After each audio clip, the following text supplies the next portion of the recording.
Ерөнхийд нь дүгнэх юм бол соёлын детерминизм нь хүний зан төлөв, сонголт, амьдралын чиг баримжаа нь тухайн хүний харьяалагдаж буй соёлын орчноос хамаардаг гэж үздэг онол юм а. Соёлын шок ба сурган хүмүүжүүлэх үйл ажиллагаа.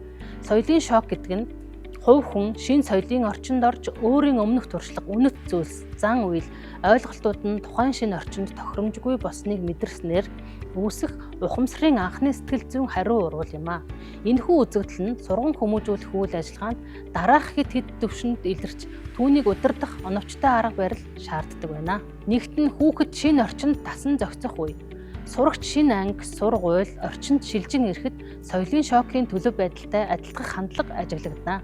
Тэдний өмнөх орчинд үйлчилж байсан дүрм, үнэт зүйл, багш, суралцагчийн харилцааны хэв маяг нь шинэ нөхцөлд үл нийцэх тохиолдолд сэтгэл түгших, тухгүй байх, өөрийгөө илэрхийлэхэд бэрхшээл үүсэх, уурлаж бухимдах, дуугүй болох зэрэг шинж тэмдэг илэрч болцсошгүй. Хоёрт нь хит өөр арга барилтай багштай таарах үед. Сурагчийн өмнө танил байгаагүй хатуу, хит их эрх мэдэл төвтэй багштай таарвал сурагчийн өмнөх хандлага болон хүлээлт алдагдан соёлын шокийн шинжтэй хариу урвал үзүүлж болно. Жишээлх юм бол өмнө нь чөлөөтэй харилцдаг байсан багшаас шинэ багш сонс дуулууртай байх гэх хандлага илүү шаардах. Бие даан сэтгэх, асуух, ярих боломжгүй болох нь сурагчийн сэтгэл зүйн дарамтад оруулна. Гуравт нь багш сурагчийн харилцаанд үүсэх зөрчлийн шалтгаан. Соёлын шокийн илрэл болох утга алдагдах буюу өмнө нь үнэт зүйл гэж итгэж байсан зүйл нь үн цэнэгүй болох мэдрэмж нь багш суралцагчийн хооронд үл ойлголцол үүсгэж болцсошгүй. Тухайлбал багш хариу хэлэхгүй байна гэж бодсон ч сурагч асуулт асуух нь ёсгүй гэсэн өөр соёлын хүлээлттэй байж болно.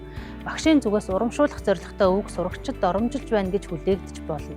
Дөрөвт нь боловсролын шинэ хөтөлбөр арга зүй нэвтрүүлэх үед сурган хүмүүжүүлэгчид шинэ арга зүй, оролцооны сургалт, багийн ажил, мэтгэлцээ гэх мэтийг хэрэглэж эхлэхэд зарим сурагчид шинийг хүлээн зөвшөөрөхөд соёлын шоктой төстэй сэтгэл зүйн бэрхшээл туулдаг.